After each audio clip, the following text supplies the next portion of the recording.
Okay, YouTube, I need help. This is a Canon Image Class D1520. It's been doing this thing where I'm getting an error code. I have to open this tray and close this tray several times before a print job will finish. So I decided I needed to clean it. All I did was take a can of air, get all the dust out, and an alcohol wipe, and wipe everything down. And now this is what's happening.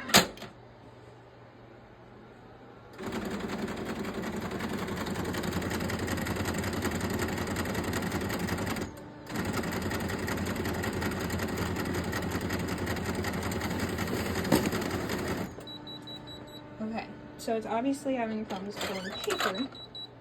And when I open this up and I take my ink cartridge out, it's getting stuck at this plate. Help, please. SOS, what can I do to fix this? And just to show you some things, this is the position this was in, and this stays down. This goes down as well. I didn't move anything, so please help.